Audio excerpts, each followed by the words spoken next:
una española que lamentablemente no es católica, pero es muy lúcida, Pilar Baselga, podemos decir que actualmente el sistema educativo es criminal. Bueno, convencidos de esto, pensamos en este panel como medular en este encuentro. Y tratamos de reunir a personas que tienen sobrada experiencia en la cuestión de homeschooling, de educación en familia, como son, en primer lugar, Constanza Pierpaoli, quien nació en la provincia de Corrientes, es abogada, egresada de la Universidad de Buenos Aires, profesora en Ciencias Jurídicas y estudiante del doctorado de Filosofía del Derecho. Integra el equipo de investigación CECIP a cargo del doctor Cornavaca, titulado Belleza, Dolor y Conocimiento en Platón. Trabajó 7 años como docente y es coordinadora del Núcleo Santa Teresita, dependiente del Colegio de la Victoria. Con su esposo, justamente, realizan homeschooling con sus hijos y ella además se formó en el sistema de homeschooling. En segundo lugar, el profesor Daniel Menes, quien es abogado, profesor universitario en Ciencias Jurídicas por la Universidad Católica de Salta, ex profesor de Derecho Romano de la Universidad Nacional de Tucumán, ex profesor de Derecho Comercial y Empresario por la Universidad del Norte Santo Tomás de Aquino y es representante legal y fundador del Colegio de la Victoria, casado y con 4 hijos. La moderadora de este panel será Luciana Belén Nazar Campo. Es contadora pública, representante en Argentina del Colegio Novis Pacem de Estados Unidos, especializado en familias católicas que educan en casa y representante en Argentina de la Academia Americana Voluntas Academy, que otorga certificados de estudios a familias católicas que educan en casa. Es también profesora de inglés, casada y forma una familia armenia en la diáspora. Tiene 6 hijos, uno que está presente en el panel, aunque calladito. Son 4.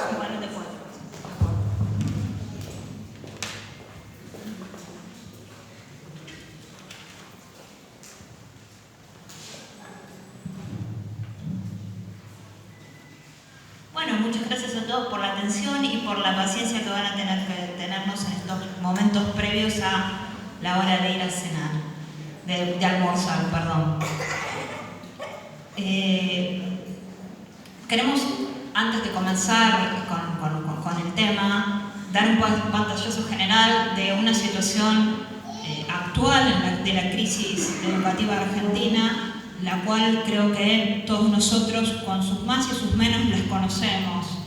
Actualmente, desde el año pasado, con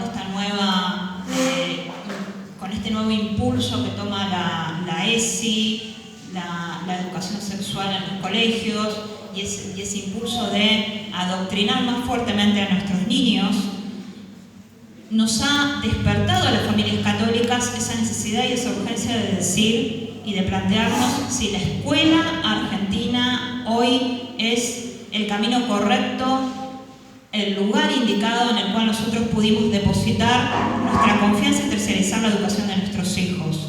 Actualmente en Argentina se están viviendo situaciones en las cuales tenemos desde niños que están siendo objeto de corrupción de menores, ya sea por el contenido del material educativo que estudian desde jardín o en primaria o en secundaria, en las cuales directamente les roban la inocencia a nuestros hijos, en las cuales encontramos desde omisión del modelo de familia cristiana y tradicional, omisión de todo lo que sea canciones, poesías y cuentos que hablen de un concepto de lo que es una madre, un padre e hijos, con nuevos modelos de familia completamente antinaturales, lo cual nos está llevando a una sobresexualización de los niños, lo cual está ocasionando que se sucedan casos de abusos de los niños por parte de maestros y también por parte de sus propios compañeros en el colegio.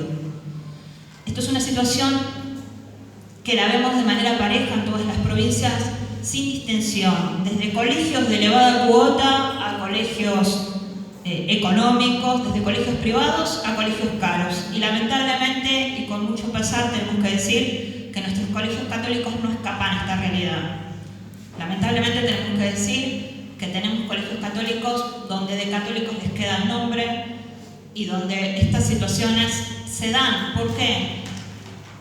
Porque tenemos unas matrículas de profesores mixtas, profesores católicos bien formados o mal formados en la doctrina social de la Iglesia, y profesores que son ateos y anticristianos educando a nuestros hijos. Y tenemos a nuestros hijos en esos colegios católicos teniendo de compañeros a niños no católicos que eligieron ese colegio porque la cercanía a su hogar, por la cuota accesible, por X causa. Y lo tenemos de pares con nuestros hijos. En definitiva, si los padres hasta el día de hoy estaban tranquilos y decían: yo envío a mi hijo al colegio católico más caro del país, no es garantía ni seguridad de nada. Los cuales incluso hasta el día de hoy se encuentran obligados a tener que seguir las directivas de este Estado que obliga a, por ejemplo, esta formación en ideología de género de manera obligatoria en todos los colegios.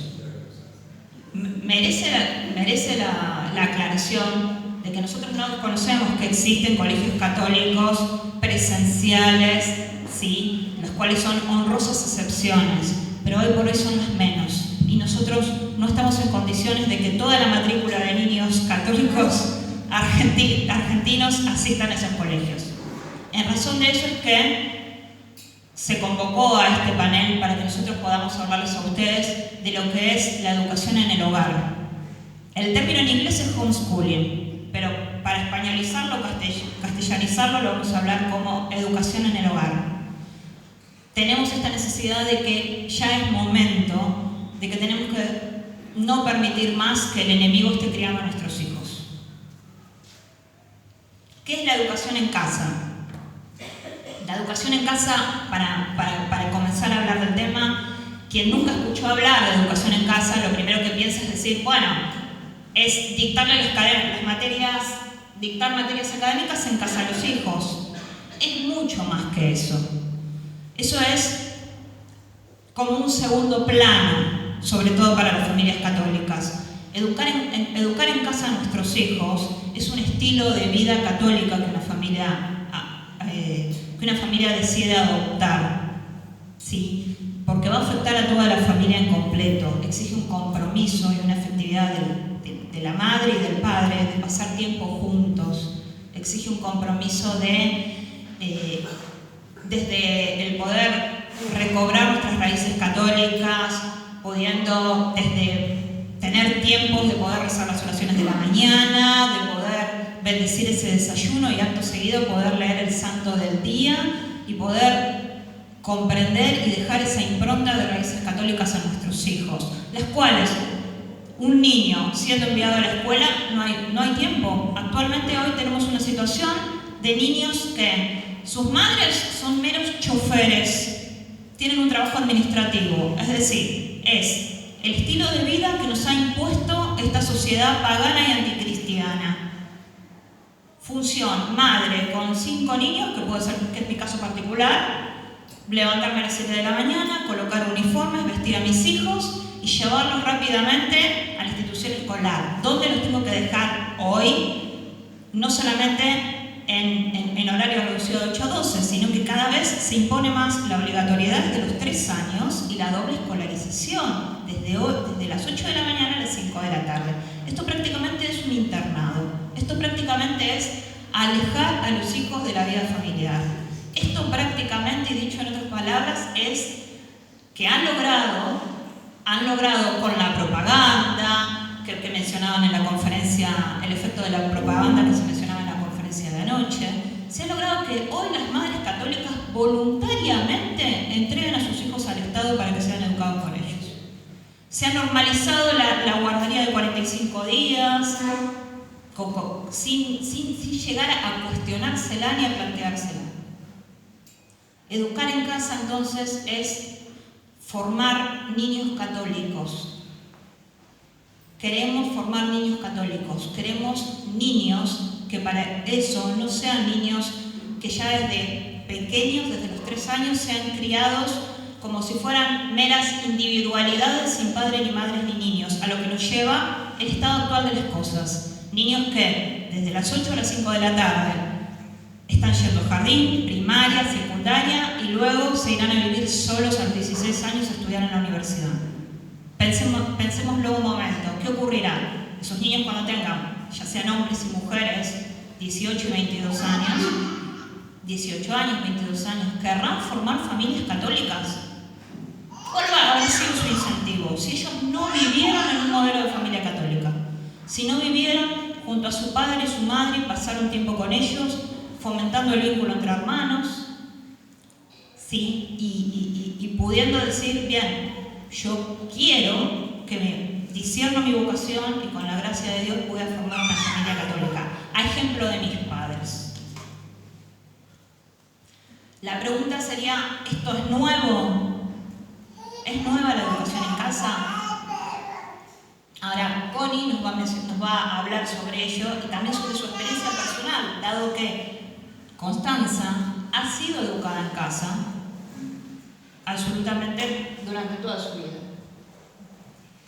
Bueno, ante todo, sí, muchas gracias también por este espacio para transmitirles el incentivo y el estímulo a quienes lo vean esto hoy como un llamado también para sus propios hijos.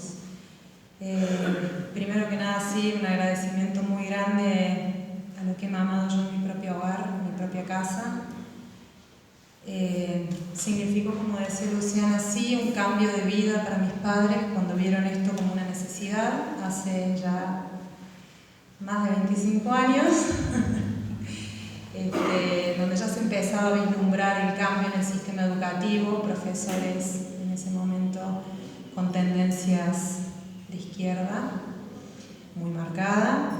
Bueno, en ese momento ellos tomaron esta decisión, a la par yo también empezaba a vivir mis primeros campamentos, la devoción a la Virgen y el deseo genuino de querer llevar una vida cristiana de chica.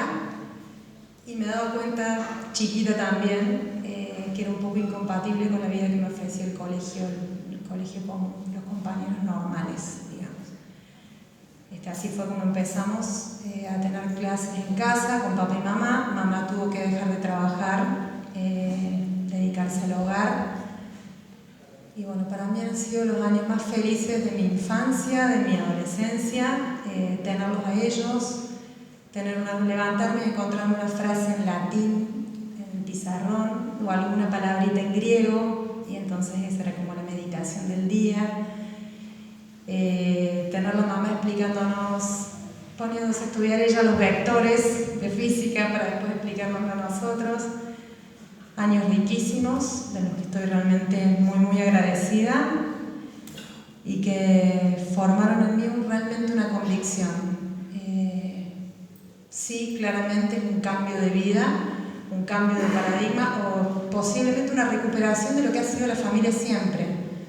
Con mamá atenta a sus hijos, con un papá que valoraba lo que hacía la mamá y lo tenía como misión principal dentro de la familia, pero en ese momento nuestra posibilidad no era, como es hoy, la posibilidad de muchos colegios a distancia o distintas modalidades dentro del sistema, sino rendir libre, en el colegio donde nos permitiesen rendir libre, y sabiendo que nos íbamos a encontrar con tribunales, con profesores con ideología, y donde tenemos que defender todo un programa de estudio, un examen anual de cada materia. Así que hemos pasado por varios colegios.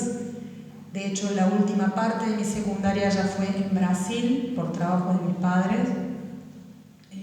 Ahí el sistema también era semipresencial, rendir por módulos. Finalmente obtuve mi título de secundaria, lo convalidé con la postilla de la Haya, ingresé en la universidad. Me fue muy fácil la facultad, gracias a Dios. Y porque pude aprender a estudiar sola, o sea que tiene realmente muchísimas ventajas desde el punto de vista académico. Pero bueno, más que nada eso, decirles que la propuesta no era las que existen hoy, que son muchas más, sino rendir libre, y que así todo eso fue capitalizado también, y en mi caso particular de muchísimo provecho. Yo quisiera preguntarle a Daniel, porque sé que van a ir surgiendo preguntas y dudas, o quizás ahora lo que acaba de explicar Constanza, hay muchos conceptos que les quedan sin clarificar. Para que una madre eduque en casa, ¿necesita tener alguna capacitación especializada, algún tipo de formación previa? Bueno, buenos días a todos. Primeramente, un agradecimiento a los organizadores que nos permiten este espacio y contar con la amistad y la presencia de ustedes es para nosotros realmente alentador el trabajo, así que muy agradecidos. Un poco contrariado porque la verdad es que después de escuchar a Antonio Caporetto uno se queda con ganas de seguir rumiando y tener que sentarse aquí o estar ahí, me imagino a ustedes, les debe resultar ciertamente una mortificación. No sé, la pedagogía, como decía Antonio, rescaté algunas cosas, la pedagogía del ánimo, da para una hora caminando por el patio en silencio. Bueno, ánimo entonces.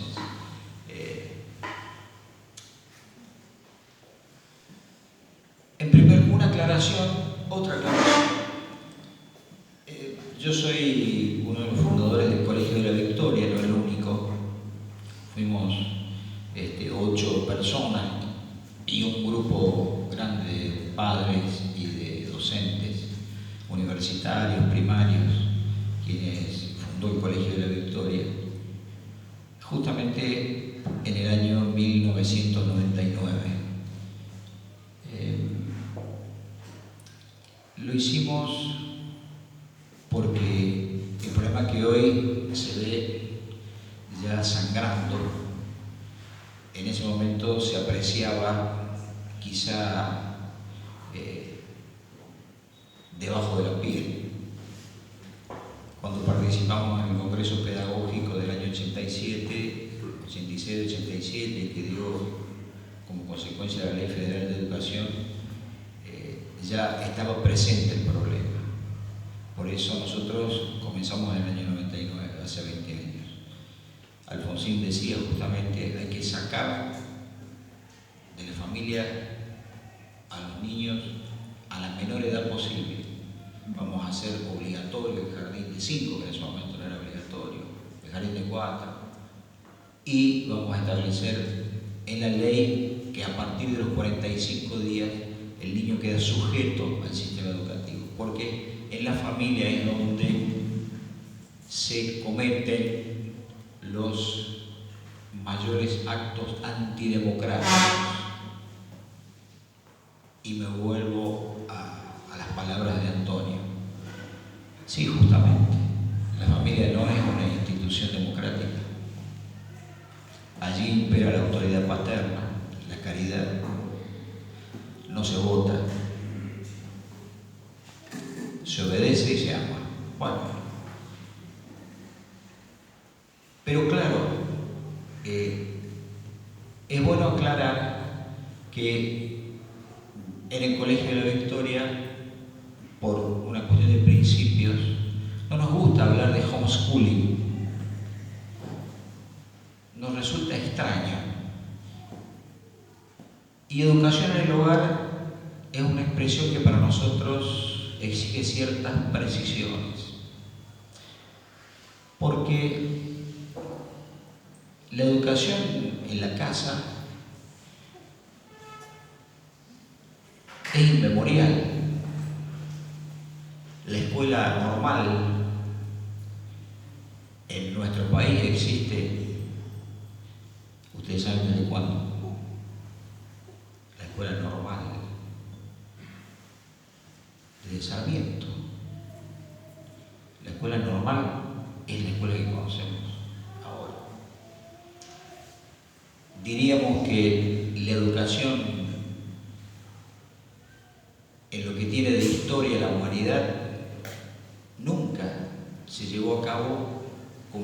de hace 300 años ahora. De modo que la escuela normal que conocemos es algo nuevo en la historia de la humanidad.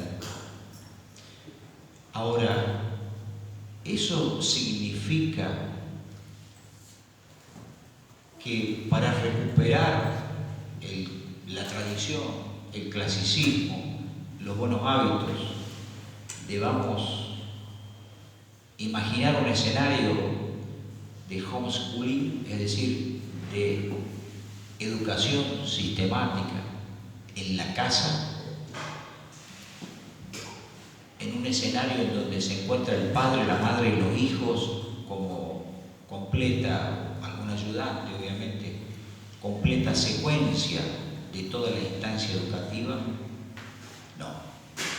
Por eso es importante aclarar los términos, como hace Santo Tomás. La educación, dice Aristóteles, es que el niño tenga placer de las cosas nobles. Ahí, dice el padre Castellani, en esa definición está casi todo contenido lo que hay que hablar, lo que hay que pensar, lo que hay que decir y lo que hay que hacer de educación. Tener el placer de las cosas nobles.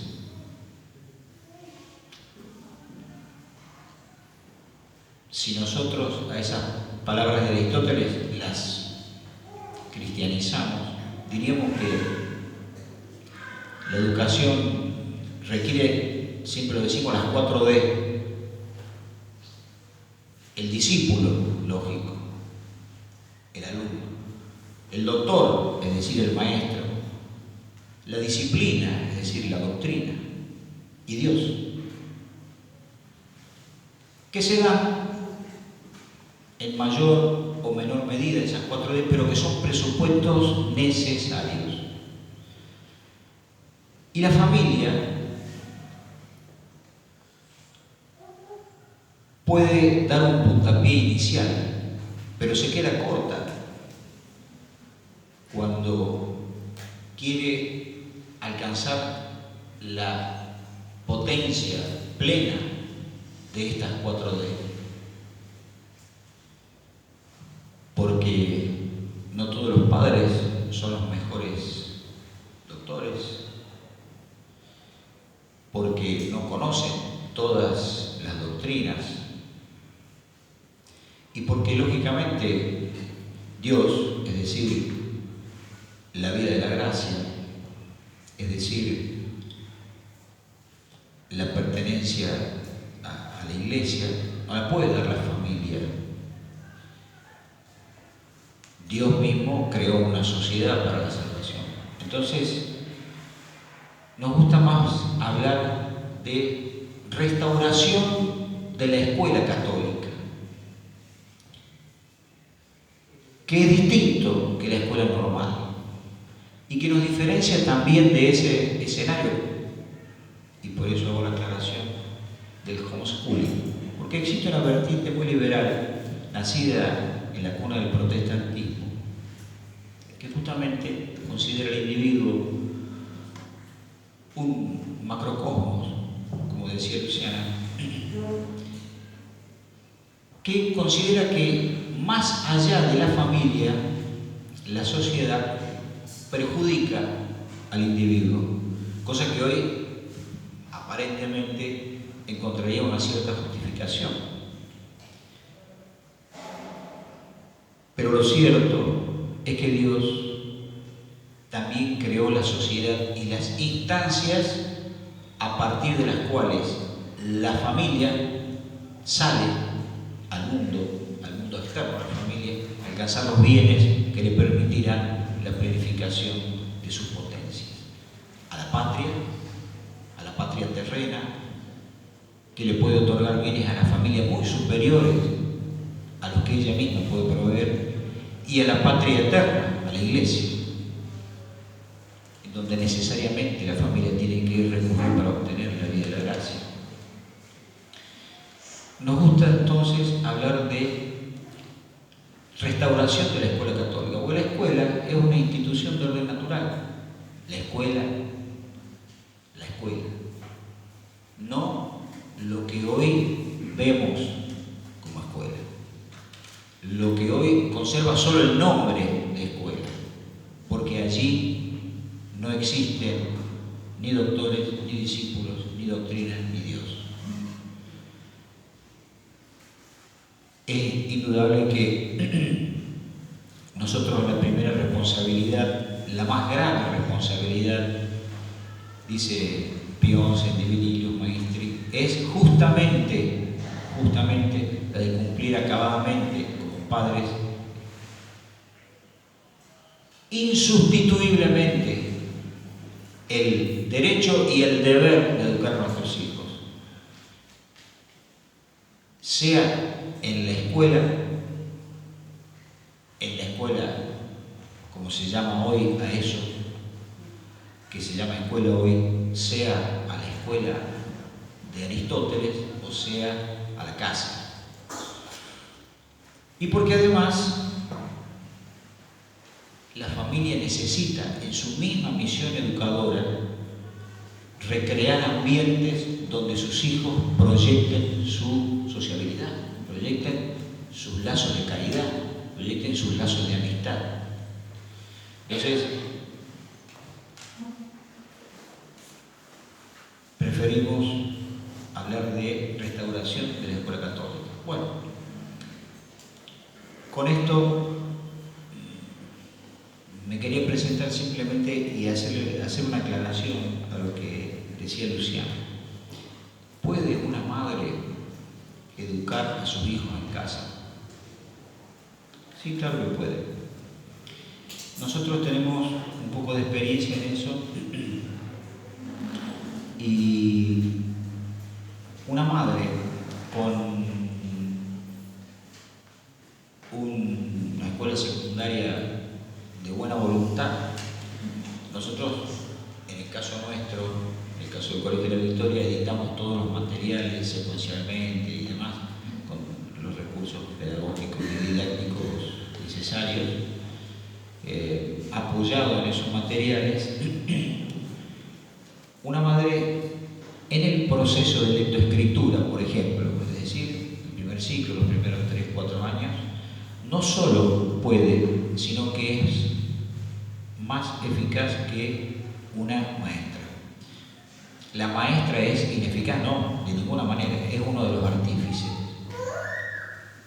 el maestro y el alumno.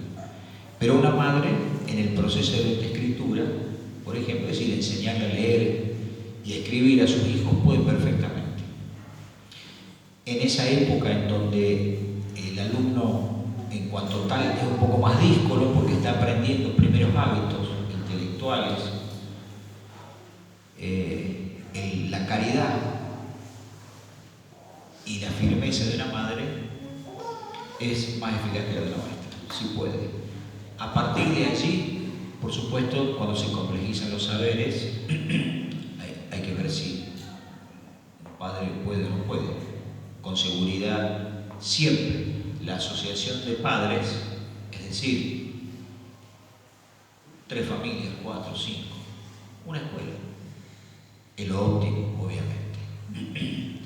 Hay circunstancias en donde esto no es posible y conocemos padres que hacen una tarea extraordinaria, con grandísimo esfuerzo, pero no todos pueden. Cuando tienen hijos grandes, familias numerosas. Por eso siempre es mejor, por una cuestión elemental de colaboración y de trabajo, de distribución del trabajo, por otra de proyección social, cultural, de los párvulos, los hijos, porque eso permite la posibilidad de que los maestros, los buenos maestros, se acerquen a ese grupo. En fin, ese es el escenario que va planificando esa proyección de la familia en la tarea educativa. No sé si... Sí, queda respondido. Sí, queda respondido. Sí, claro. Sí. Ahora, Connie también es madre de 5 niños, los cuales son educados en casa. En tu experiencia, ¿qué se necesitan, qué condiciones necesitan unas madres? Porque generalmente las que no educan en casa, su primera impresión es decir, es necesario, por ejemplo, que la madre tenga una infinita paciencia. Yo no la tengo, esto no es para mí. Tus hijos son buenos, son los más buenos y tranquilos, los míos no. Esto no es para mí. ¿Qué les dirías a esas madres? Que ni mis hijos son los más tranquilos, ni yo tengo la paciencia que necesito muchas veces. Bueno, para mí principal motor de todo esto, vuelvo otra vez a lo que he recibido en mi hogar, una frase que ha sido norte durante toda mi vida y espero que lo sea hasta que me muera: cuida el orden y el orden te preservará. El orden para mí es pieza fundamental dentro de este sistema, el orden como armonía en primer lugar con mi marido, para que en el apoyo mutuo logremos llevar adelante esta empresa. Y bueno, dentro de las posibilidades de la vida de la familia, hacer las cosas de manera ordenada. Hay días, por supuesto, terribles o que empiezan muy bien a las 8 de la mañana y que a las 5 de la tarde parece Hiroshima. Es la realidad muchas veces. Pero bueno, fundamentalmente tener en el examen de conciencia diario, porque esto es una tarea dentro del hogar y en el que nos analizamos permanentemente como padres y también en el examen con los chicos, el orden, la disciplina, el respeto, las normas básicas de convivencia, pero sobre todo teniendo presente que hay un fin sobrenatural al que estamos llamados tanto los padres como los hijos y que estamos todos trabajando en ese sentido. Entonces, el deber del cuidado del orden, la preservación de ese orden, va más allá de nosotros mismos y tiene que ver con lograr el esplendor de la verdad y del bien dentro del hogar, y creo que esa es la única forma en que lo que hacemos se transforma en un acto bueno y querido por Dios, tanto de los padres como de los hijos, y por otro lado un verdadero testimonio para el prójimo. O sea, de esa manera se colabora efectivamente con la sociedad a la que pertenecemos. Es bueno aclarar entonces que nuestra intención también es desterrar el subestimar la inteligencia del niño y también el subestimar las capacidades propias de la madre. Somos conscientes de que estamos viviendo en medio de una sociedad en la cual ser ama de casa está muy mal visto. Dedicarse como que una esposa y madre de familia establezca que su prioridad es gobernar su hogar y educar a sus hijos está muy mal visto, y es una influencia que ejerce presión y que hace mella en muchas jóvenes católicas, las cuales toman la decisión prioritaria de decir: voy a formarme académicamente, voy a tener una profesión, voy a ejercer mi profesión, y quizás con los años luego de que haya cosechado unos años de éxito profesional y me haya realizado, me casaré y tendré mis hijos. Estamos en una situación en la cual nos hemos olvidado el inmenso valor que solamente vale oro y es incalculable ante el cielo, de una madre y un padre que eduque y críe y forme a sus hijos. No subestimemos la inteligencia y la capacidad de esa madre y de ese padre, que también hay algo muy importante, ¿no? Esos padres han recibido el sacramento del matrimonio.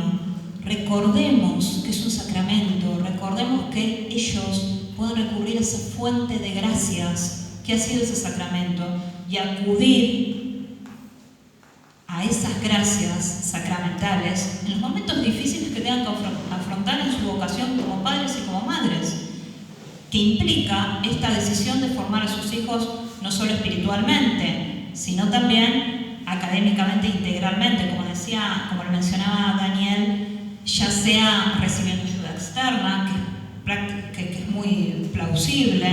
Hoy en día tienen a disposición infinidad de recursos, no solamente con las comunicaciones, podemos obtener videos, charlas, conferencias, reuniones de padres, reuniones con profesionales, terciarizar materias determinadas académicas, espirituales, pero la impronta en el hijo de la crianza en el hogar y en su familia es algo que no lo podrían ni siquiera sustituir todos esos recursos, pero sí vienen y acuden en ayuda y en asistencia a esos matrimonios que han decidido dar un golpe de timón, cambiar ese estilo de vida y decir: no voy a seguir este ritmo de vida de la sociedad anticristiana de madre y padre trabajando, que como somos conscientes de la realidad y sabemos que hoy en día la opresión económica que se mencionaba en la conferencia acerca de crédito social nos lleva a que los padres trabajen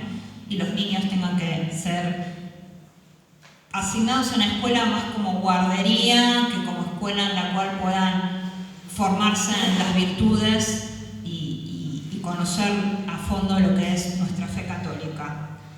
Queremos mencionar también que de la mano de educar en casa va el hecho fundamental de que una familia tiene que tener fundamentalmente vida de oración.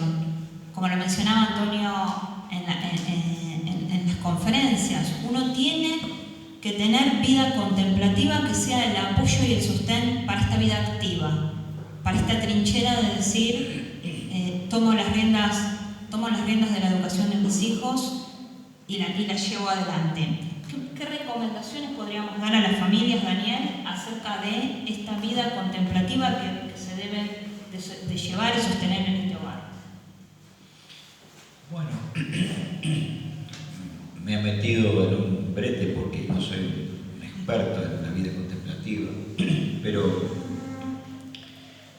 más allá de que hayamos asumido la educación en casa o no, la vida contemplativa, no cabe duda que es la fuente, el octanar, de donde se nutre la vida activa, no me cabe duda. Y en la familia, que es una iglesia doméstica, dar el ejemplo de la oración y del rezo es claro. La educación que nos genera santos, que nos genera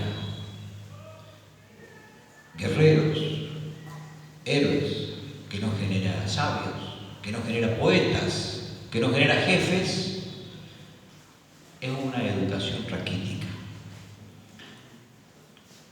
Todos estos modelos, todos estos arquetipos, los santos, los poetas, los héroes, los jefes de familia, los jefes que necesitamos en las sociedades para que nos conduzcan al bien común, indudablemente se nutren de la vida de Dios. Y la vida de Dios requiere la contemplación, lógicamente. De modo que, desde ese punto de vista,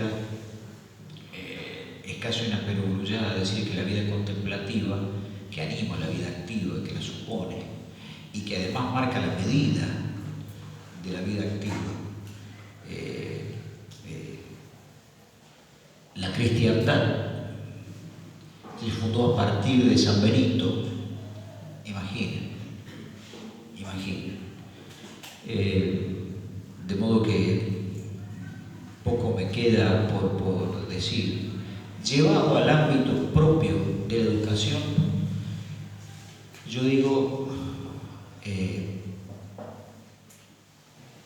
la actividad propia de la educación que dan sus padres a sus hijos es lo que decía Antonio, la pedagogía del ánimo. La pedagogía del ánimo es la pedagogía de la acción, es la pedagogía en donde la lex obrandi sucede a la lex credendi y a la lex orandi. Lógico, es decir, el afán de reconquista. Porque no nos tenemos que olvidar que el catolicismo, como dice San Pablo a Timoteo, Dios quiere que todos se salven. es una religión, es la religión de Dios, de conquista. Justamente, si Cristo es nuestra cabeza y Él cumple dos funciones, la sacerdotal y la del rey es para conquistar. Siempre recordamos, o no siempre recordamos demasiado, aquel discurso de Cristo cuando Él dice: haced el bien. ¿Cuándo dice Cristo en un pasaje de Mateo, creo, no recuerdo exactamente, haced el bien? Dice: recordad que la ley antigua decía: amad a vuestros amigos y odiad a vuestros enemigos. Mas yo hoy digo: amad a vuestros enemigos, hacedles el bien, rezad por ellos. El amor a los enemigos es llevarles a Dios, y eso se hace con la cruz y la espada.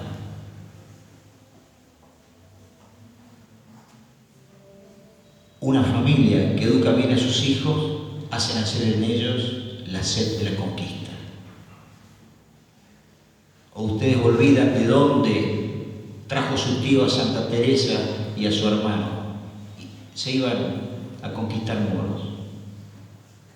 ¿O ustedes se olvidan que Nuestra Señora de Covadonga, de una cueva, hizo volver las flechas contra los enemigos que pretendían destruir los cristianos que allí estaban? Y eso es también historia mesiánica, eso es también historia parusíaca, perdón.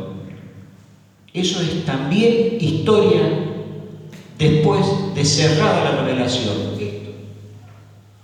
Esto es historia parusíaca, esto es pura parusía.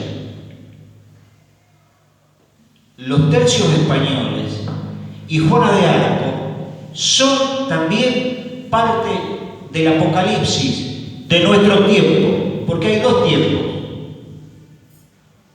el previo al Mesías, que terminó con Juan, y el posterior a la muerte del último apóstol, a partir del cual esperamos la venida.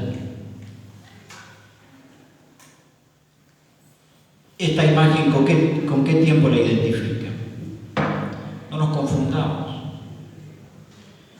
Por eso digo, el homeschooling no es una cápsula.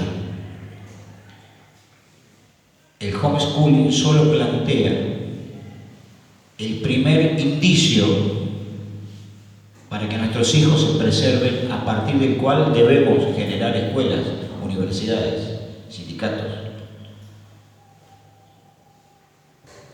Restaurar todo en Cristo, todo. La escuela es el primer signo de que una familia quiere santos, poetas, héroes, la escuela católica. Perdón, me extendí ilusionado. Sí. Está bien. Seguimos hablando acerca de un prejuicio muy común que encontramos con familias que no educan en casa y nos plantean lo siguiente: el gran fenómeno de la socialización. Es decir, tenemos el concepto de que las escuelas de hoy día no solamente les brindan formación académica a nuestros hijos, sino que también son el único medio en el que nuestros hijos pueden llegar a tener amigos. Y creen que entonces el retirarlos de esas escuelas es, como mencionábamos, criarlos en una burbuja. Prejuicio. Los sacas de las escuelas, el niño va a ser criado en una burbuja, en un comportamiento de secta, y entonces, ¿qué va a pasar con ese niño cuando crezca y sea grande? Va a tener un comportamiento tímido, no va a saber integrarse en sociedad. Yo no quiero esto para mis hijos, no, entonces lo dejo en la escuela. ¿Por qué tenemos esa concepción de creer que solo el niño establece vínculos en la escuela? En una escuela en la cual, si lo vemos a las claras, se encuentra 3 horas en las cuales debe guardar silencio 45 minutos en una clase. No está socializando con el compañero de al lado. Y en todo caso, no está socializando ni estableciendo relaciones humanas con personas que los padres decidimos que son aptas para entablar relaciones con nuestros hijos. tus hijos, Constanza, ¿cómo socializan tus hijos sin ir a la escuela? Bueno, es cierto que es un gran mito y es lo primero que surge como crítica al sistema cuando uno lo conversa, incluso con los ámbitos más cercanos. Por un lado, está demostrado en documentos de países, me refiero fundamentalmente a Norteamérica, que realmente esto es un mito.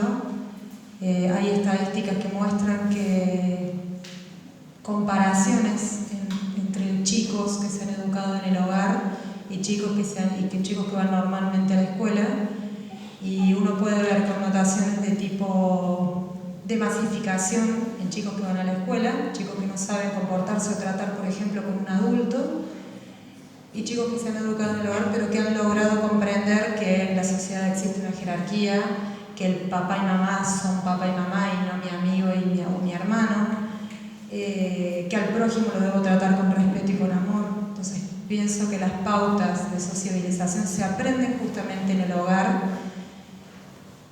y casi diría que, al menos también por lo que he vivido y tratamos de vivir ahora, en la mesa y en la sobremesa, en donde nos enseñan los modales, donde nos aprendemos a comunicar y a no interrumpirnos entre nosotros. Cuando una persona ha aprendido eso en el hogar, vaya o no vaya después a la escuela pública o privada, va a ser una persona que va a saber desempeñarse, una persona sociable, digamos. Más allá de eso, en concreto, y a lo que también se apunta con este tema de la sociabilización, es con quienes se vinculan nuestros hijos. Bien decía Luciana, elegir los padres de sus compañías.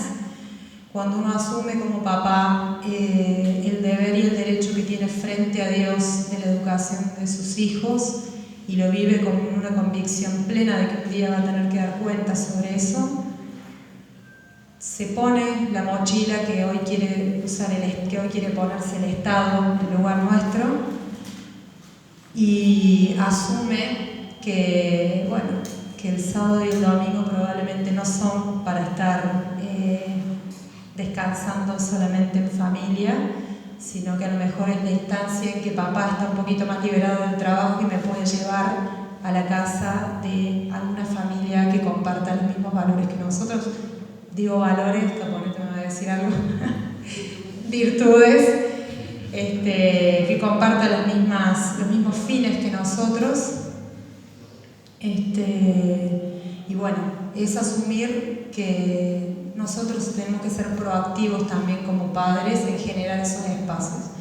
Concretamente nosotros, por ejemplo, en un momento determinado, que nos gusta el campo, nos gusta la vida en la naturaleza y educarlos a los chicos en ese entorno, decidimos comprar caballos y que los chicos vean nacer a sus potrillitos, y que el día de mañana esa sea una salida, que en vez del programa del fin de semana que ofrece la ciudad, puedan tal vez contar con una cabalgata, con papá y con los papás de mis otros amigos, y recorrer la montaña, no sé, pensar alternativas, empezar a usar la imaginación, a ver cómo cubrimos esos espacios que los chicos realmente necesitan y que van a necesitar sobre todo en la adolescencia, más que nada. Hoy somos más importantes papá y mamá cuando los chicos son chiquitos, pero después empiezan a ser los pares. Entonces, poder prepararse y anticiparse a eso. Después les cuento cómo me fue. Sí, no, sí. disculpe, Sí. una pequeña nota al pie. Es muy cierto lo que dice Constanza. En realidad, en la educación, el padre lo que intenta es poner al hijo en contacto con el bien. La sociedad está... hoy por hoy no diría plagada, pero existen muchos bienes en la sociedad. Hay muchos buenos maestros de arte, hay muchas buenas academias de danza, hay buenos clubes sociales, o por lo menos controlables, que otorgan bienes concretos. Entonces, en esto de la socialización hay mucho de ideológico. La antropología cristiana indica que el hombre es naturalmente sociable. Santo Tomás dice, esto significa que tiene un impulso espontáneo que está predeterminado en él, que él a lo sumo lo puede manejar, pero no nace, él no lo hace nacer en él, ya viene con él desde la cuna, natus, desde el nacimiento, naturaleza. El hombre naturalmente, esencialmente es sociable. De modo que no existe ni por hipótesis un ser insociable, entendido en el sentido de que carezca de ese impulso, porque no sería un hombre. Y en todo caso puede haber un hombre perverso que haya perdido todo horizonte del bien, porque el impulso de la sociabilidad está puesto en el hombre para que busque el bien. El pecado hace decaer un poco esa sociabilidad. Lamentablemente nosotros partimos de preconceptos ya liberales, individualistas, ya marxistas, que prescinden del problema de la sociabilidad humana. El marxismo porque lo considera directamente no un ser al hombre, y el liberalismo porque considera que el hombre es un individuo agotado en sí mismo y que incluso los lazos de sociabilidad le hacen daño. Entonces, hay que entender que se trata de un falso dilema este de la sociabilidad. El hombre tiende. Entonces, lo que hay que hacer es conducir al niño que vaya por los caminos que lo conducen al bien. Ponerlo en contacto con cosas que le causen placer por ser buenas, placer por ser nobles, como dice Aristóteles. Entonces, buscar. Esto es propio de la tarea educativa. Lamentablemente hoy lo que conocemos como escuela se ha transformado justamente en una máquina de destruir esta sociabilidad. Yo no creo que haya más capacidad de desarrollar las potencialidades sociales del hombre en la escuela que en otros ámbitos. Digo más, la escuela hoy destruye la sociabilidad desde ese punto de vista. Destruye, y de esto tenemos que ser conscientes. Es decir, mandar a un chico a la escuela hoy es colocarlo en un gueto donde le están destruyendo sus principios, su ética y su alma en última instancia. Entonces, la sociabilidad, es decir, que demuestre sus potencialidades, hay que buscarlo en otros lados. Existen en la sociedad, existen, hay que buscarlos. Además de los canales o medios de socialización que se dan, por decirlo de alguna manera, de manera natural. Quizás ustedes están pensando en este momento, tenemos que organizar reuniones preestablecidas, tenemos que tomar clases de deportes, de idiomas. Hay un trato humano de comportamientos, de relaciones que se da de manera completamente naturales.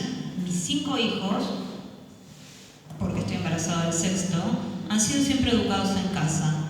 Ustedes los pueden ver ahora en las conferencias, en los pasillos y conversar con ellos.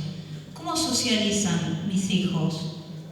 Es algo tan simple como en el trato de conversar con los padres, de formar vínculos y relaciones entre hermanos mayores y menores, de visitar entre semana a los abuelos y tener la vivencia de tener contacto con una persona mayor, de acompañarme a hacer las compras, de asistir entre semanas a la iglesia, ¿sí?, a rezar o a llevar un ramito de flores en la fiesta de San José y poder conversar con el sacerdote de la parroquia, poder conversar con los feligreses a la salida de misa, o que sus padres los traigan al encuentro de San Bernardo de Claraval y ellos, aparte de que están en los horarios de guardería, poder conversar con las personas asistentes en los horarios de almuerzo.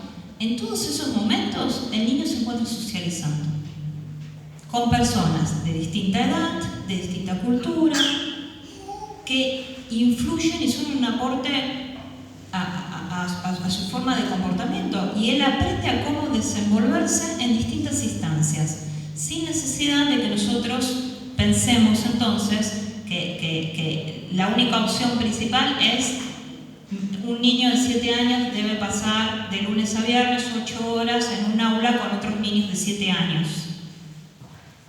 Que al contrario, incluso ese estilo de vida fomenta la desunión de los hermanos.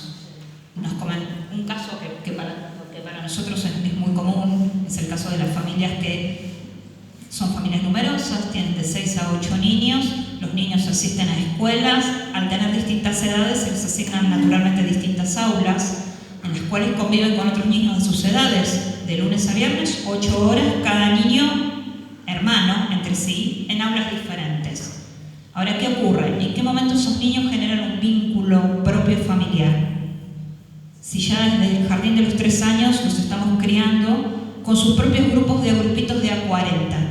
Y al fin de semana los padres nos dedicamos a decir, debo llevarlo a las distintas actividades, el que tiene cumpleaños, que no coincide con los cumpleaños de los otros hermanos, que no tienen el mismo grupo social. Entonces creamos unos niños que no tienen el vínculo fuerte de hermanos entre sí. Discúlpame, Luciana. Sí. Nosotros en Tucumán, cuando comenzamos con esto, justamente nos agrupamos varias familias en una parroquia. El párroco nos alentó a hacerlo y nos brindó las instalaciones, y realmente tuvimos experiencias extraordinarias en ese sentido. Éramos pocos, éramos 16 al principio, 16 alumnos de 4 familias. Entonces, nos agrupamos para las clases, no etariamente, como bien dice Luciana. En realidad la escuela normal, siempre me voy a referir yo a la escuela normal como la escuela de Sarmiento, que no es la escuela católica.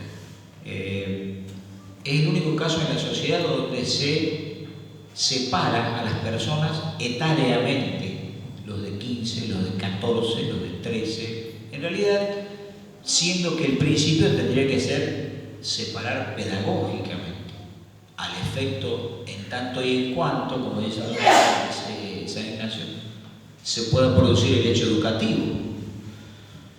Es así que nosotros separamos según ciclos, lectoescritura, primer grado, segundo grado, tercer grado, con una maestra, con todos los materiales obviamente.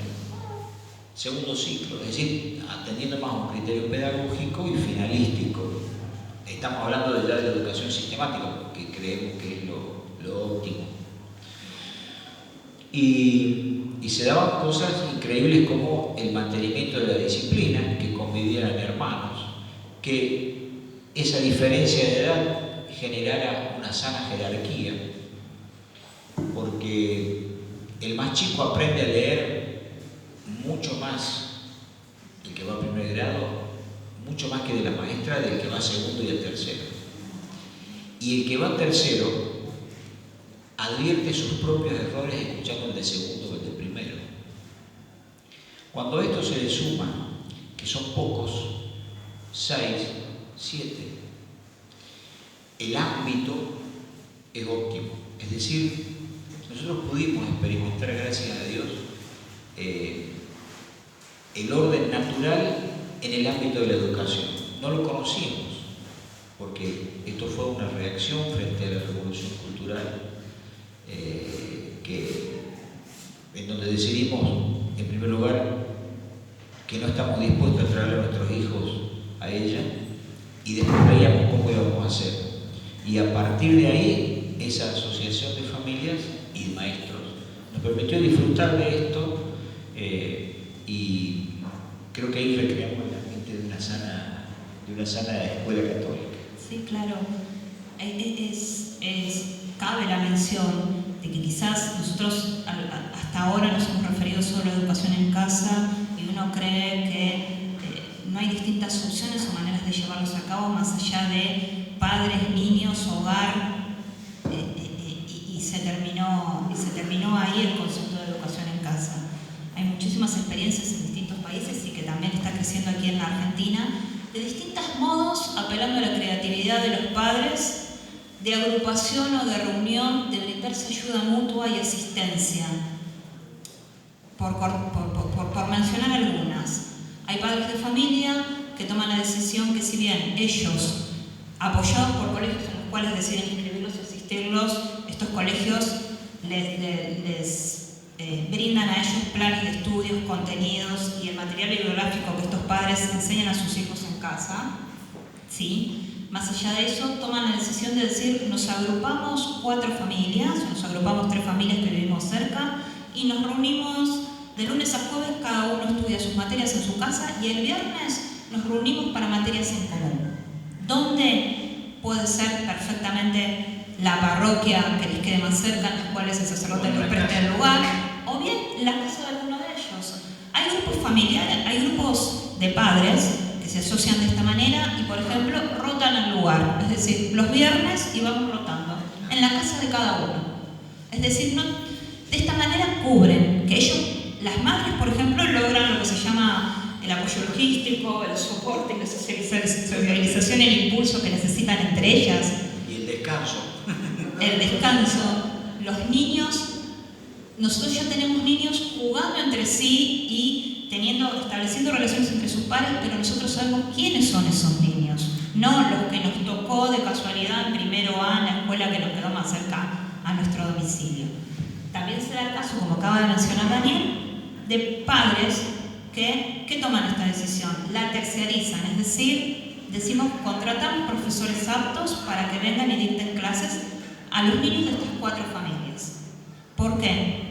Porque consideran el camino más viable académicamente, es decir, para sus niños, o bien el caso que más estamos viendo actualmente, tenemos la situación de madre y padre que trabajan.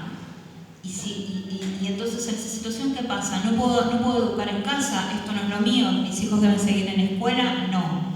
En ese caso siempre tengo la opción de que o la educación principalmente la lleve a cargo o un familiar cercano, o terciarizarlo contratando a un profesor en la casa, o que lo contraten este grupo de 4 familias. Sí, Connie, por ejemplo, tiene esa experiencia en la ciudad de Córdoba, donde ustedes son varias familias reunidas, las cuales tienen una apuesta en común, más allá del plan educativo que lleva cada uno. Sí, somos de hecho en este momento como 10 familias, hemos empezado más o menos juntos, 5 familias básicas más o menos, nos juntamos una vez por semana y nos repartimos tareas, cada mamá es docente de una materia, la oportunidad también de que los chicos se vean evaluados por otras mamás que no es uno. Digo mamás, pero en todo esto hay un apoyo muy grande de parte de nuestros esposos, incluso en los momentos en que hay que hacer obras de teatro o actitos que los hacemos también una vez al mes, o presentación de trabajos. En esos momentos los padres ejercen una influencia grande y para los chicos es hermoso compartir ese momento con ellos. Básicamente es eso, una vez por semana nos juntamos a dar lo académico, una vez al mes hacemos actos, pero además compartimos juegos, almuerzo, alguna charlita, alguna adoración al Santísimo, y después se forman subgrupos de todos los que quieren ir a tenis al mismo lugar donde van tal. Entonces resulta ser que van al tenis del barrio o del pueblo, pero son 5 o 6 de los nuestros, de los amiguitos nuestros, entonces ya forman sus propios bloques, lo cual también es una garantía frente a un montón de otros chicos que vienen con un montón de otras cosas, ¿no? Folclore, tenis, distintas actividades que por supuesto ahí los papás tenemos que estar como pendientes como para que a los chicos no les falte, digamos. Y esa es nuestra experiencia en Córdoba y realmente riquísima, riquísima. Bueno, como nos informa Virginia que hay muchas preguntas, yo voy a tocar un tema que es general y que admito, que estoy segura que deben ser las preguntas claves y luego los abrimos a preguntas. Lo último de lo que queremos mencionarnos es aquello de decidimos hacer homeschooling, ya sabemos cómo, nos vamos a agrupar. Ahora, ¿vamos a ir todos presos por hacer esto? ¿Esto es clandestino? ¿Salimos del sistema y pasamos a un estado de clandestinidad? ¿Tenemos que escondernos, no decir nuestros nombres?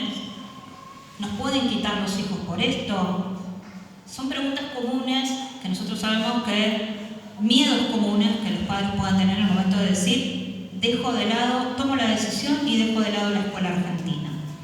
En ese sentido, gracias a Dios, hoy tenemos varios caminos, varios apoyos a nuestra normativa argentina, la cual nos permite poder educar en casa a nuestros hijos, ya sea que luego uno establezca este tipo de modalidades de agruparse familiarmente, seguir los planes y demás. Es muy común que una familia, cuando quiere averiguar esta legalidad, tome conocimiento con un abogado que no sabe del tema y les diga al abogado: la educación a distancia está prohibida en la Argentina, por lo tanto, olvídate, es ilegal. Cabe mencionar en estos hechos que las escuelas argentinas, que se rigen por ley argentina, tienen establecida solo la asistencia presencial a las clases, ¿sí? Y si bien se contempla la educación argentina, la educación a distancia en nuestra ley argentina, es solo para casos excepcionales. ¿Cuáles son? Ser hijos de militares, ¿sí? Ser hijos de militares, vivir en zonas rurales en las cuales el niño se encuentra a X distancia de los colegios, de un colegio, entonces ante la imposibilidad fáctica de poder asistir a un colegio, se admite que ese niño estudie a distancia. Y el tercer caso es el caso de un niño que realice deportes de manera profesional. Entonces un padre analiza la situación y dice: mis hijos no caben en ninguna de estas tres, por ende no puedo hacer educación a distancia. No es la figura jurídica que empleamos aquellos que educamos en casa, porque nosotros tenemos en consideración esto, sin salirnos de lo que la ley nos exige como padres. La ley nos pide educación obligatoria, que nos gustaría precisarlo un poco más, pero en vistas del tiempo y de las horas lo vamos a expresar más brevemente. La ley exige a los padres que cumplan con su deber de brindar al niño educación obligatoria y escolarización obligatoria, ¿sí? Ahora, hay un pequeño detalle que juega a nuestro favor. La ley no nos dice expresamente su hijo debe asistir a una escuela en el territorio de la nación argentina, por ejemplo. El caso más sencillo para que lo comprendan es, por ejemplo, cuando tenemos que ejercer nuestro derecho al voto obligatorio y nos indican precisamente la escuela y el lugar donde tenemos que ir a sufragar. Eso no existe dentro de las obligaciones de los padres para decidir a qué colegio inscribir y matricular a sus hijos, lo cual nos otorga el derecho discrecional a los padres de tomar esas decisiones y de decir: bien, en razón de eso, yo no quiero que mis hijos sean educados conforme el plan de educación actual de Argentina que enseña ideología de género, entonces no voy a inscribir a mi hijo en ningún colegio de Argentina. ¿Qué opciones tengo? Lo voy a inscribir en un colegio extranjero. Jurídicamente, ¿cuál es la figura? ¿Usted hace homeschooling? No, aquí no hay ley que regule el homeschooling, ni la educación en casa. Jurídicamente, opto por matricular, inscribir a mis hijos en una escuela en el extranjero. ¿Eso es legal? Estamos diciendo que sí, puede decidir el lugar en el cual matricula ese niño. Hoy, generalmente, por ejemplo, en mi caso particular, mis hijos están anotados en el Colegio Novis Pacem, que es un colegio de Estados Unidos especializado en familias que educan en casa. Los matriculo allí. ¿Cumplí con mis deberes para el Estado argentino? Sí. ¿Por qué reciben a mis hijos? Porque conforme la ley de educación de Estados Unidos, ellos contemplan allí que existan colegios con asistencia presencial y niños que realizan lo que se llama la educación hogareña. Dentro de esa situación y ese apartado ingresan nuestros hijos que son matriculados en esos colegios. En nuestro caso particular, el colegio nos brinda el material de estudio y nos brinda los contenidos que nosotros debemos estudiar, rendimos exámenes y de esa manera vamos aprobando los grados. También existen las llamadas academias americanas que realizan gestiones de otorgar certificados válidos de estudios conforme a la ley de Estados Unidos. Entonces, ¿qué nos encontramos? Nos encontramos también con la situación de padres o instituciones argentinas que, brindando ya un material de estudio y un plan de estudios específico, regionalizado para Argentina, con sus características propias, pueden obtener estos certificados de academias americanas de Estados Unidos, las cuales las gestionen conforme a esa ley. Siguiente paso, siguiente pregunta que les debe de surgir. Mi hijo estudia, bien, mientras está estudiando yo estoy cumpliendo con mis deberes legales como padre, no corro riesgos. ¿Qué pasa con ese título primario y secundario? ¿Es válido en la Argentina? Porque yo quiero que mis hijos vayan a la universidad. La respuesta es, hoy son válidos en Argentina. Son válidos en Argentina en razón de que, lo decimos de manera muy abreviada por el tiempo, porque podríamos contarles casos y explayarnos más.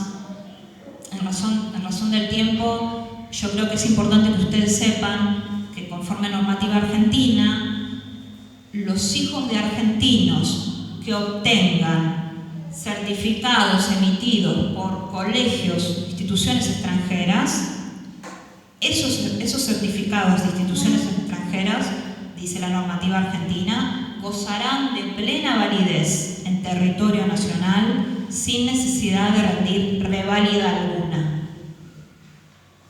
Eso es vital y fundamental para nosotros. Hoy en día, entonces, ¿qué ocurre?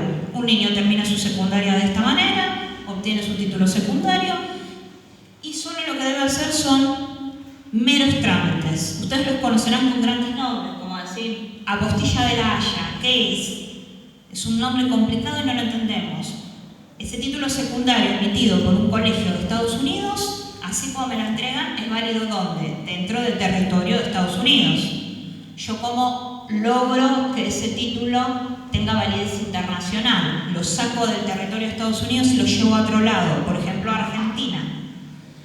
Es meramente un trámite ante escribano en el cual se les coloca un sello y una firma.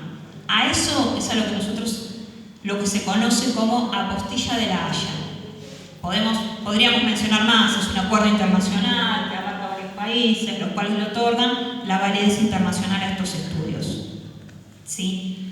A partir de ahí, ese título llega a la Argentina y quien lo recibe solo debe hacer un mero trámite en el Ministerio de Educación, en el cual lo único que hace es presentar ese certificado, el cual recibirá un sello y una firma. Es un trámite administrativo, con el cual tenemos hoy esa plena seguridad de que el niño va a poder realizar estudios universitarios. O incluso, si una familia, el niño estudia hasta tercer grado o no concluye el secundario completo, con esos certificados podría volver al sistema argentino tranquilamente. Con esto, que creo que es una de las preguntas que siempre nos interrogan, y la validez de los títulos, nos abrimos a las preguntas que quieran tener. Y ya tenés 10 minutos.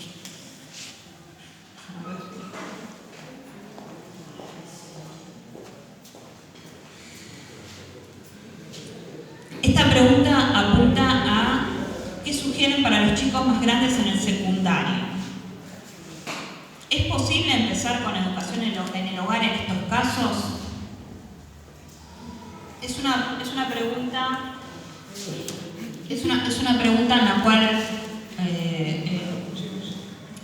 ¿qué sugieren? La replanteo la pregunta. Uno generalmente educando en casa, comenzando con niños pequeñitos de 3 y 4 años, el niño ya se acostumbra y toma el hábito de ser independiente en sus estudios, toma el hábito de ese estilo de vida propio en la casa. Pero ¿qué pasa si yo tengo un hijo de 12 años, el cual desde jardín, que está dentro de la escuela y en este momento toma la decisión de sacarlo? Le quedan los últimos 3. ¿Qué sugieren que sería el mejor camino para este niño, para este adolescente en el secundario? ¿Es posible empezar educación en casa en este caso? Con más razón, diría yo, porque ¿sabe qué va a pasar si usted lo deja en la escuela normal? Va a terminar en la puerta de la depravación. Entonces, usted es un enfermo, cuanto más enfermo está, más urgencia tiene que llevarlo al médico. Porque si no, habría que pensar que si lo dejo en la escuela, le va a ir mejor. Y está claro que no le va a ir mejor. Entonces, lo que sí hay que tener en cuenta es que el tránsito relación a esta situación es compleja. ¿Por qué? Y porque un chico que tiene 12 años no tiene la capacidad de percibir la gravedad del problema que sí percibe el padre. Y además ya tiene ciertos malos hábitos adquiridos en la escuela. Y además tiene amigos de los cuales él siente sentimentalmente que se aparta. Y eso produce un desprendimiento, un desarraigo. Es decir, es un poco alejarlo de sus afectos lícitos e ilícitos, buenos y malos.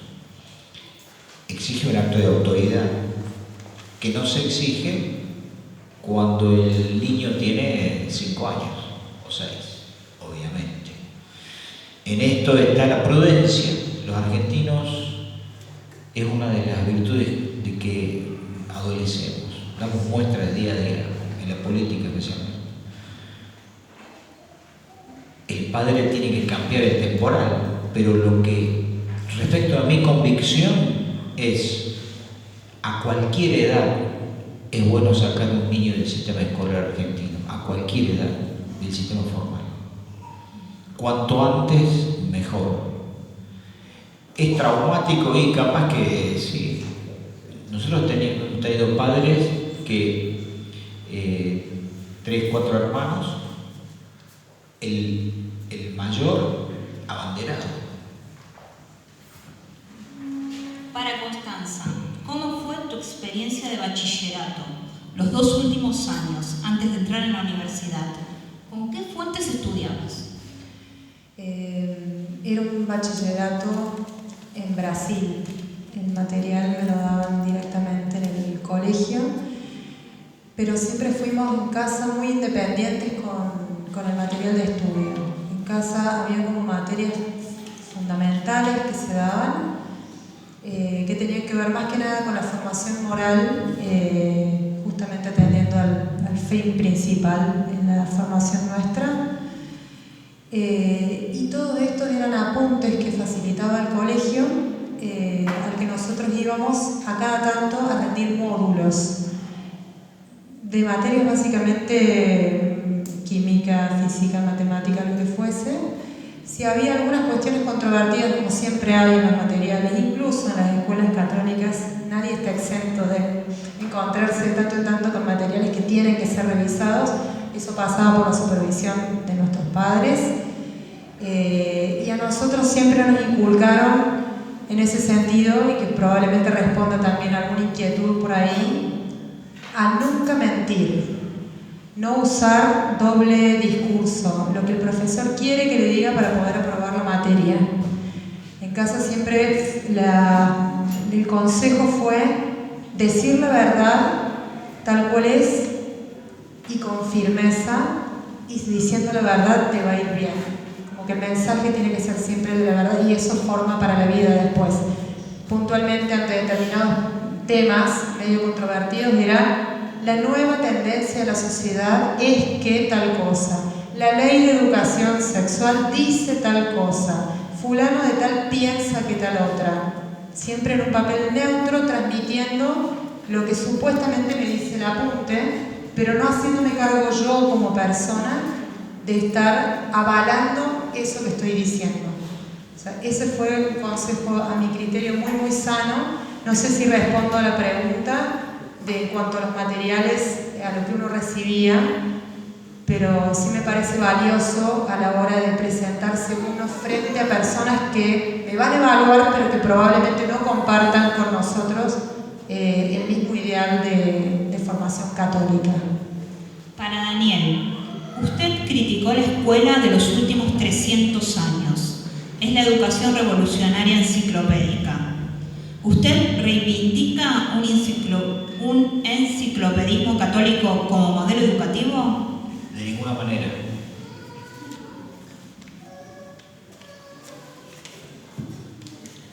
¿Quieren que les explique? Me parece que hay muchas preguntas. Claro que no. Nosotros nos parece que, de hecho, en nuestro proyecto es un bachillerato humanista.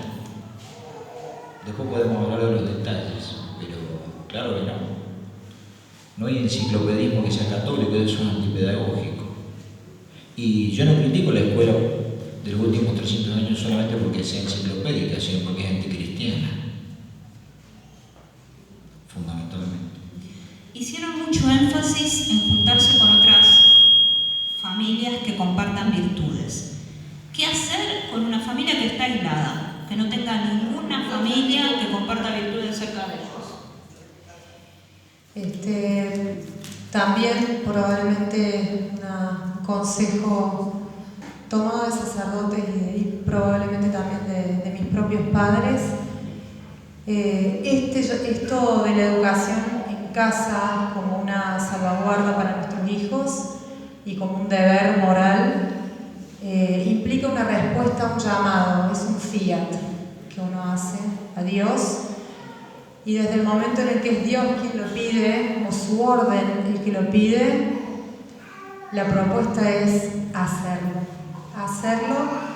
Y si pasa que mis hijos no tienen amigos, y si pasa que no lo voy a lograr, y si pasa que se van a quedar solos, toda proposición condicional que turba no viene de Dios. Cuando uno empieza me imagino que con esta decisión, Dios provee y provee ampliamente. Nosotros tuvimos una época en que estuvimos muy solos de chicos, gracias a Dios fuimos muchos hermanos, pero hoy estamos todos casados, la vida siguió, fuimos universitarios después, no nos faltaron grupos de amigos, de buenos amigos, nunca fueron muchísimos, pero son amigos que probablemente yo he conocido desde muy chica y que los mantengo hasta el día de hoy. Entonces, para esas familias que están solas, completamente solas, seguir la voluntad de Dios, y Dios, cuando uno menos se lo imagina, nos da con su providencia más de lo que esperábamos. Daniel, ¿ven un futuro complicado para el homeschooling en cuanto al avance de leyes con ideologías nocivas?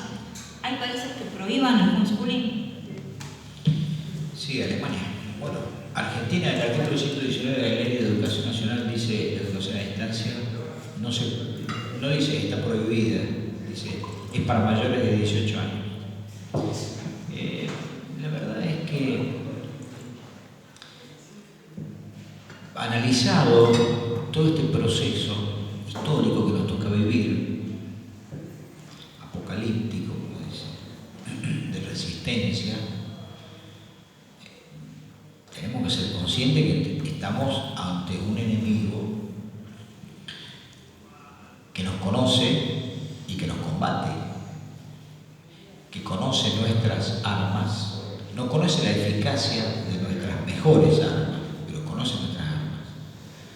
Y nosotros lo conocemos a Él. Si nosotros pretendemos dar la batalla en el ámbito propio de su campo, que es el poder en este momento político, y bueno, vamos a perder. Nosotros tenemos que dar la batalla en el ámbito de la fe, que es nuestro fuerte. Y la fe, y la esperanza, y la caridad, y la prudencia, y la fortaleza, y la templanza, y la justicia, nos llevan a desobedecer las leyes, sencillamente. Vivo al margen de la ley, si es necesario. Cuando, hay que decirlo sin eufemismos, si yo pretendo que mis hijos se eduquen dentro del sistema formal argentino, hoy, haciendo, como dice Luciana, y a mí no me gusta, homeschooling, hoy no se puede. Les digo esto yo, que soy el fundador del único homeschooling, como dice Luciana, y a mí no me gusta, argentino, que ha existido desde el año 2000 hasta el año 2012 con toda tranquilidad pongo en juego mi honor de decir la verdad, el único homeschooling de primer grado a el último año de la escuela secundaria que ha existido en la historia de la ley, en la historia de la Argentina, es el Colegio de la Victoria, formalmente hablando, es decir, legalmente, amparado en la ley federal anterior a esta, y fue desde el año 2000 al 2012. En el año 2012, el gobierno provincial de la provincia de Salta, donde estaba registrado el colegio y reconocido su incorporación al sistema nacional oficial de educación, siguiendo presiones del gobierno nacional, porque vino un funcionario del gobierno nacional a decirle, mire, va a salir este decreto, éramos el único, lamentablemente, nos suprimió, es decir, nos revocó la autorización para dar título, porque en definitiva el sistema argentino hay que entender el mecanismo de la revolución, cómo trabaja. En la Argentina, ¿quién sabe? Es decir, ¿quién es doctor? ¿Quién es maestro? ¿Quién es discípulo? Quien no sabe y necesita ser enseñado. ¿Y qué es lo que sabe? No tiene un fundamento en el ser verdadero de la doctrina que sabe el doctor o de lo que necesita el discípulo, sino en que lo diga el Estado. El Estado le dice, señor, usted es profesor. Él puede saber o no, porque le da un título. Él es profesor. Usted se recibió, señor, terminó la escuela secundaria porque tiene un título. Esto lo dice con estas palabras casi exactamente el padre Castellani. Él dice, mientras en la Argentina el Estado tenga el monopolio de la educación, nunca la Argentina va a ser una sociedad fuerte. Bueno, eso es lo que pasa. Entonces, cuando nosotros nos decidimos cuidar a nuestros hijos por sobre las leyes del Estado, o aún en contra de las leyes del Estado, no nos interesó qué decía la ley. En ese momento no nos preocupó. Ni sabíamos, creo que decir eso, yo soy abogado, es vergonzoso, pero es así, sacamos del daño que le estaban produciendo el sistema. En la década del 80, nosotros, es casi ese mismo grupo en Tucumán, fundó una escuela presencial que duró 6 meses en un muy populoso barrio de San Miguel de Tucumán, el barrio Sur, que está muy cerca del centro. Nos llenamos de alumnos. Empezamos en septiembre y en diciembre, entre diciembre y marzo, devolvimos la plata, porque nos dimos cuenta, cuando nos aprobaron amigos del ministerio, rápidamente la escuela, en el mismo lugar donde luego, casi 10 años después, fundamos el Colegio de la Victoria, nos dimos cuenta que era colaborar con el sistema, hacer más de lo mismo. Nosotros no podemos tener un gran profesor de historia, un santo varón, que como no tiene el título, no puede enseñar en nuestro colegio y tenemos que reemplazarlo por un titulado. Pasaba lo mismo con un padre que era ingeniero, que no tenía título, y como estaba en el centro de la escuela, tenía que enseñar matemáticas a un profesor de matemáticas. De modo que, en conclusión, no le tengo miedo, yo no tengo miedo. Ahora, ¿cómo es desde el punto de vista del acomodamiento entre este homeschooling y el sistema legal argentino? ¿Cómo lo puedo aventurar? Y es probable, no me extrañaría que siguieran apareciendo leyes, especialmente ahora, el año que viene, más restrictivas. Pero les quiero contar esto. Cuando asumió Macri, yo soy amigo de Federico Pinedo. ¿Ustedes saben quién es? Que nos ayudó muchísimo en el Colegio de la Victoria en Salta, porque él es muy amigo de Romero y de Urtubey, de los dos gobernadores, especialmente de Romero. Él nos ayudó muchísimo. Entonces, cuando asumió Macri, dijimos, tenemos la posibilidad de reformar la ley de educación. ¿Saben qué pasó? Y ojo, Pinedo antes era diputado de la ciudad, ahora era vicepresidente segundo. ¿Saben qué pasó con la ley de educación? No se pudo reformar. No sé si me entienden. De modo que esos vaivenes que aventura que ahora el homeschooling, como dice Luciana, va a ser más agredido, a mí particularmente me tiene sin cuidado. Y en la medida en que hicieran como han hecho los ingleses, quisieron poner ese en la escuela, sacaron a los chicos, no los mandaron más. El Estado se vio obligado a volver. Y en Inglaterra no es obligatorio. Por una cuestión de marketing dijeron, mira, saquemos estos programas porque los padres no nos mandan a los chicos a la escuela.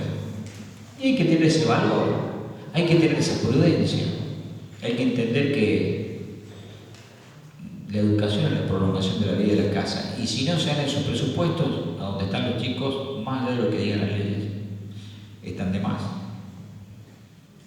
Parte de la formación del niño está en sociabilizar y en formar una identidad propia en base a diferenciarse de los otros y en base a defender sus creencias y su fe.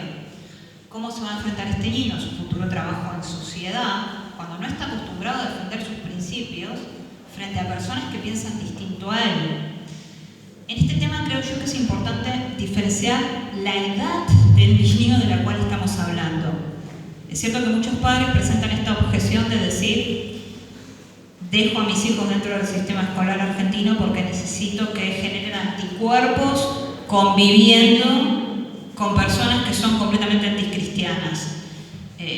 Digamos, esto a nosotros, yo personalmente lo veo como una locura total. Lo hemos visto el año pasado en casos específicos con esta ley de aborto que quería ser aprobada en la Argentina, en la cual teníamos casos de familias con grupos, aulas de 40 niños, en los cuales 38 niños van con pañuelo verde y 2 niños con pañuelos celestes, y los niñitos tienen 8 años.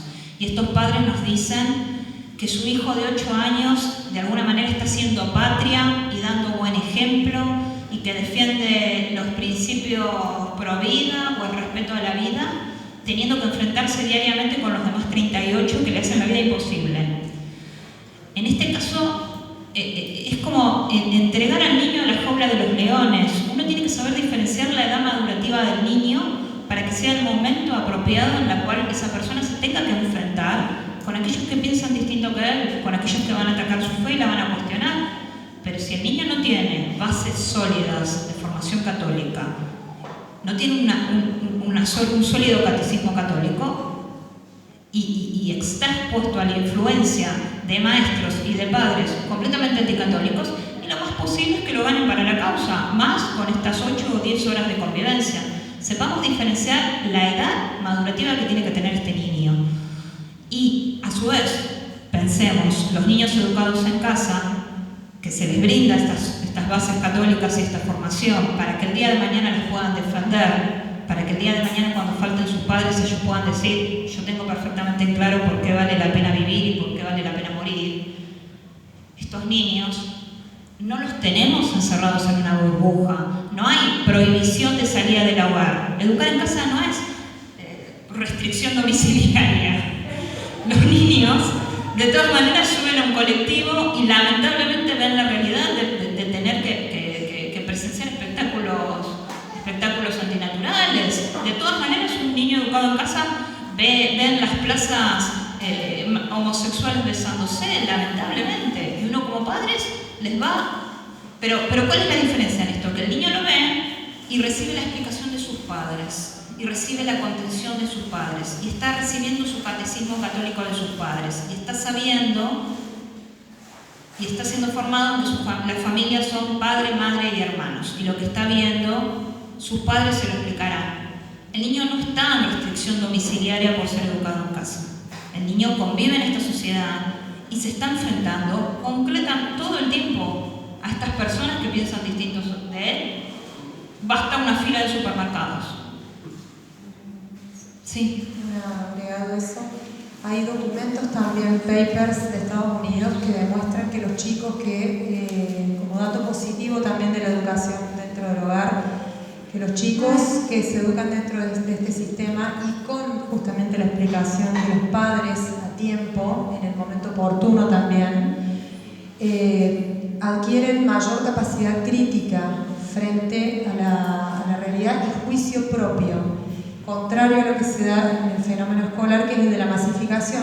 el chico no es capaz de razonar por sí mismo, sino en función de lo que diga todo el resto o la mayoría. Así que pienso que a la hora de enfrentarse después a la sociedad o ir a la universidad, concretamente a mí me pasó, después de estudiar en casa, ir a la universidad y encontrarme con lo que era la UBA. Jamás en la vida un compañero mío me dijo una mala palabra delante mío. Y yo decía, bueno, a mí a veces se me escapa. Se ve que por respeto, no sé por qué, pero había un respeto muy grande hacia mi persona, un afecto también muy grande, y pienso que todo eso fue también un fruto positivo de la educación dentro de mi hogar. Esto es una cuestión de prudencia. Sí, tal cual, claramente. Si no, no existiría el convento, por decir, o el hospital. Hay veces que es necesario, circunstancias hacen necesario, que debamos tomar ciertos recaudos, ciertas conductas.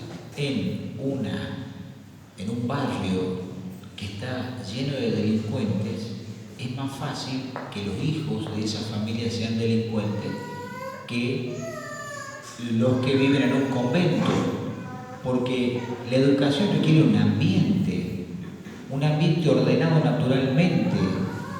En una educación católica es requisito, es obligación, es presupuesto, es búsqueda necesaria para un directivo que el ambiente haga que la gracia pueda ser eficaz. Entonces, si yo tengo que, digamos, una escuela en donde a mi hijo le dicen que un homosexual es igual que él y que lo tiene que respetar exactamente igual y que la homosexualidad es una opción a la masculinidad, eso le enseñan, por decirlo de alguna manera muy suave. ¿Yo qué tengo que hacer? ¿Cuál es mi responsabilidad para con mi hijo? Decirle, sí, te han enseñado bien en la escuela, le tendré que enseñar que le han enseñado mal. Y mi hijo me va a decir, como me dijo mi hija, entonces ¿para qué me mandan a la escuela? Ilógico. Es decir, ¿qué quiero? ¿Un paranoico? Lógico. Hoy en día es la realidad de muchas familias. Turno mañana recibiendo la formación en la escuela y turno tarde la madre diciéndole al niño, olvídate lo que te enseñó la maestra, ten en cuenta lo que yo te estoy dando, te estoy enseñando. La reflexión esa subyace la idea de que nosotros en la escuela encontramos un ámbito éticamente legítimo. Y tenemos que entender que la escuela hoy es un antro, es un ámbito malsano, es lo mismo que la Villa 31, ¿me entienden? Entonces, ahí mando yo a mi hijo para que se socialice, para que aprenda cómo se vive, ¿no? Si hay una sociedad posible mejor. Bueno, creo que para redondear, esta sería la última pregunta que es muy común también. Es el hecho de si la educación escasa es solamente para ricos y qué condición económica debe revestir la familia para poder tomar esta decisión. ¿Resulta accesible esta modalidad en familia de bajas condiciones económicas o con padres que sí o sí deben trabajar con elevada carga horaria? En este caso, si nosotros tenemos que hablarle de un pantallazo general, podemos decirle que en Argentina incluso existe la opción de costo cero, por decirlo de alguna manera, dado que existe la figura del alumno libre, en la cual el niño podría preparar los contenidos académicos y rendirlos libres, los cuales tienen un costo cero completamente para los padres. ¿Sí? Eso es una opción. Lo que pasa con esa opción es que lo rendiría en una escuela argentina. Entonces ese niño está expuesto a que sea evaluado, por ejemplo, en temas en los que nosotros no queremos que sea expuesto, que sea evaluado, por ejemplo, la ideología de género. Son esos riesgos. Hoy por hoy hay familias católicas, hay familias que educan en casa y que toman esa decisión. ¿Sí? Rindan libre, primaria y secundaria. Pero sabemos que en secundaria, sobre todo, corren el riesgo de que en las preguntas de exámenes u oralmente los docentes los anotician de sus derechos sexuales o reproductivos, ¿sí? Pero es la opción de costo cero que existe en Argentina. Otras opciones que existen hoy en Argentina son, por ejemplo, en mi caso personal con el Colegio Novi Spatzen, y en esa opción, ¿cuál es? La de matricular al niño en un colegio de Estados Unidos. ¿Qué costo tiene? Esto tiene un costo, para que ustedes se hagan una idea, no tiene costo de matrícula inicial, no tiene costos de permisos de exámenes, sino que uno paga un único monto de $300 por todo el año escolar. Se abona $300 por todo el año escolar. Y el colegio a cambio incluye, esto incluye desde lo que es la inscripción, las constancias de inscripción, las constancias de matriculación, a lo que es la obtención del boletín de certificados finales, el boletín final de estudios y el certificado final de estudios. El colegio nos provee a nosotros, que también aquí hay una pregunta acerca de si los padres tienen algún tipo de acompañamiento. Cuando uno inscribe a su hijo en un colegio, que se dedica a educación en casa especialmente, recibe, lo más normal es que reciba del colegio el material que va a estudiar, es decir, ya ustedes recibirían, el padre recibiría los libros de las materias y recibe un plan de estudios. ¿Qué es el plan de estudios? En nuestro caso, es decir, por decir, primer grado estructurado en 30 semanas. Yo recibo una agenda que ya está completada, yo mamá, una agenda que ya está completada, donde tengo primer grado dividido en 30 semanas, estas semanas estructuradas de lunes a viernes, y cada día de la semana me indica qué ejercicio o actividad debo de hacer de cada una de las materias. Es decir, de matemáticas, ejercicio 17 y 18. Lengua, lectura de la poesía, memorización del cuento. Gramática, es decir, lleva de la mano a los padres. Los padres no están solos, saben cuál es el camino de este primer grado, desde donde empiezo en la semana 1 hasta la semana 30, el camino a donde voy. También forma parte de este acompañamiento, que no deben de imaginarse que educar en casa es como cuando nosotros éramos pequeños y teníamos apendicitis y faltábamos un mes y teníamos que recuperar las clases. No. Y nos prestaban la carpeta del compañero. No. Los libros de homeschooling son libros específicamente narrados, o de educación en casa, específicamente narrados para esto, donde les va indicando a la madre o al padre o al tutor que esté a cargo cómo va a dictar esta clase. Ustedes no van a encontrar una clase de fotosíntesis donde tiene el concepto abstracto de fotosíntesis, 2 puntos, concepto, imagen, y se terminó la historia. ¿Por qué? Porque el supuesto es que no hay un profesor de biología dando una clase industrializada frente a un auditorio de 40 niños. El supuesto cambia completamente. Por ejemplo, los libros de biología de educación en casa son mucho más experimentales, porque uno, al tener un grupo reducido de niños, es muy posible enseñar las biologías de una manera experimental, exactamente lo mismo que las matemáticas. Se usan las regletas, se usa material didáctico, no tanto el concepto abstracto. ¿Por qué? Porque no tenemos 45 niños y una clase con un profesor. Y el padre va llevado de la mano, las instituciones brindan a ese padre ese acompañamiento de cómo dictar la clase. Son libros especializados para poder enseñar homeschooling. Y los costos, ya se los digo. Por ejemplo, en este colegio acreditado en Estados Unidos, que tiene educación clásica y tiene certificaciones, miembro de los colegios clásicos de Estados Unidos, la certificación por niño cuesta $300, un jardín de 3 años cuesta $70, un jardín de 4 años $200. Y la otra opción más económica que eso es, por ejemplo, el caso de Voluntas Academy, que es un colegio que brinda certificaciones americanas, ¿sí?, en las cuales los argentinos estudiamos un contenido determinado, generalmente por grupos aquí, por familias, en las cuales se establecen ellos el contenido que van a estudiar, su material bibliográfico, con lo cual también hay un ahorro, porque prioriza que uno pueda estudiar los libros de toda la vida que ya tenés en la biblioteca. No pasa lo que nos pasa en las escuelas argentinas, de que cada año tengo que ir a comprar el libro que me dice la maestra, y el año que viene los libros anteriores no me sirven. Estas certificaciones de estudio, que también son constancias de inscripción y boletines finales, son mucho más económicas, de hecho. Tiene un costo de $200 por familia, sin importar, por ejemplo, el número de hijos que tenga la familia. Con lo cual, ustedes se dan cuenta que una familia de 4 niños pagaría anualmente $200 por niño, es decir, $50 por cada niño.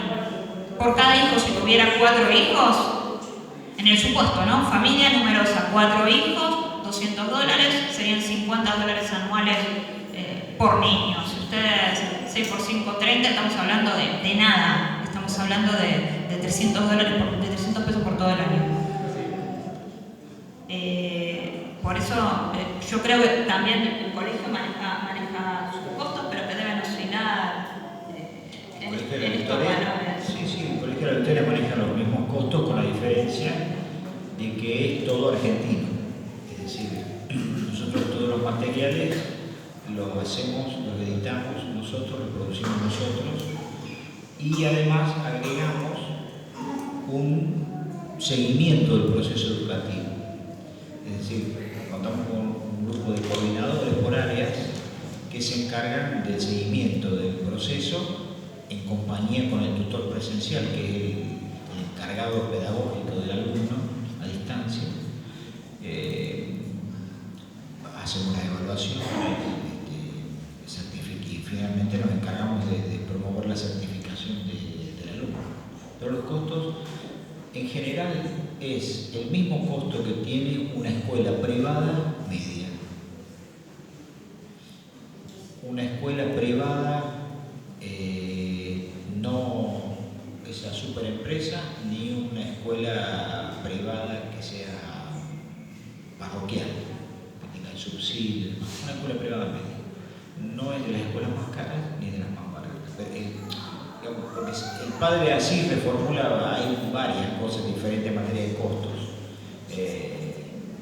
Al organizarse en sí mismo, por ahí puede dar, si son varias familias que se organizan, como pueden hacer, y son familias que tienen dinero, deciden gastar en determinada dirección, bueno, lo hacen. El colegio lo que hace es proveerle los materiales, hacer el seguimiento del proceso educativo. Nosotros en una época, por ejemplo,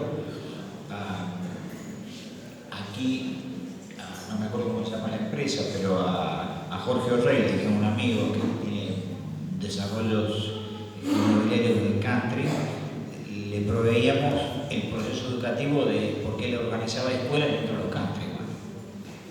Bueno, era una escuela para los padres cara comparativamente, pero la escuelita que nosotros teníamos y en donde ellos iban a aprender cómo enseñábamos en la parroquia del Sagrado Corazón en Tucumán, era una escuelita muy parecida a una escuela parroquial. Bueno, esperemos que... Quedan un montón de preguntas, pero podemos seguir después del asado. Esperemos que les podamos haber brindado una presentación general. Esto es para armado muy largo, entendido, y son las 2 de la tarde. Yo propongo que los que tienen preguntas que no se hayan respondido se sienten en una mesa, que ellos en todo caso no estén los 3 juntos, de modo de poder canalizar las preguntas a cada uno de ellos, porque es un tema importante. Ustedes 3 siéntense de manera apartada para que cada uno pueda... Claro, no, porque así se puede distribuir. Si no en el almuerzo, no van a dar el tiempo y creo que es importante. Es decir, no podemos almorzar. No, ustedes se quedan acá. Les traemos un choripán y ya está. Bueno, muchas gracias.